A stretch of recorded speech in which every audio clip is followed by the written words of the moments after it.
Alright, so let's continue. And the next step would be to implement the logic and the functionality part of things. And we will begin by using the dummy data that we have over here in our project, which is basically an array of objects, which are our jobs. And we will map over this array to create the job card dynamically, because right now we are using the hard-coded one.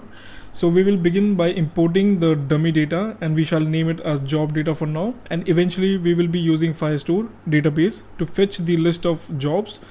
And let's import dummy data for now, which is this. And this will be basically the array that we have over here. And let's map over it. And job data map.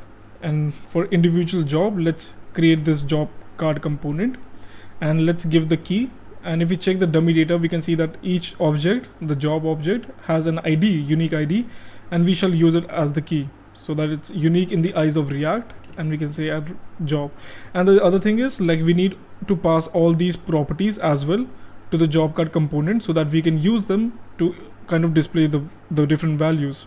So what we can do is, the easiest way is to spread out the entire job object, and that all the properties within the object would be passed in as props to this component. So let's, like, if we have a look right now, it would not make much difference because the dummy data contains 3 objects, and that's, like, we do have 3 objects as you can see, but we still need to use those properties which are being passed down as props to the job card component. And let's begin. So let's start with the job title, and if we have a look at the dummy data, we can see that the job title is basically the property name is title. So that's exactly what would be passed in as prop, because we are spreading the entire object. And let's name it as title, and also the company name. If we have a look at the okay, one second. Okay, now it's fine. The company name is like the property for company name is camel case, and basically this is what we have. So let's do the same thing of props.company name. And now, like, right now we were kind of mapping over the hard-coded skills, the array of skills. So let's remove it over here, and let's use the skills which are being passed down as props. And also over here, as you can see, we have the 3 values. So let's begin. Like, right now I will just use the timestamp, and we will format it like in a while. And if we have a look, the posted on is basically a timestamp, is like a timestamp over here. So we cannot really kind of display it right away in the JSX, and we need to wrap it in a backticks so that it turns out to be a string. And we need to do it in such a way, and we can refer it using the props.posted on, as well as we need to display the job type, which is named as type. And let's do the same of props.type, and also the location,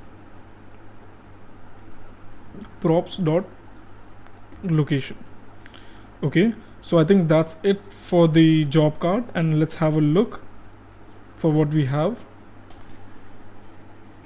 Okay, so it is actually looking nice. We need to format this timestamp, but like other than that, like, we are mapping over the objects and it's doing the dynamic part, so that's great.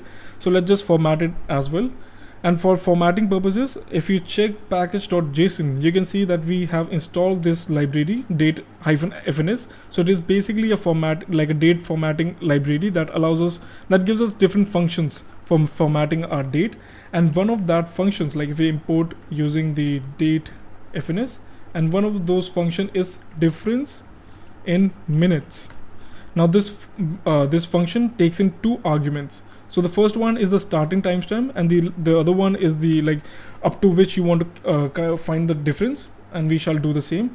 And right now we can remove this backtick and like this over here, because it will return back a string. So difference in minutes, not a string, maybe a number. Like, anyway, like over here we have difference in minutes, and we need to pass in 2 arguments. As I told you, the first one is basically the starting point, and we can say a date.now, and the other one is like up to which you want to calculate. Now if we have a look, like if we save it right now,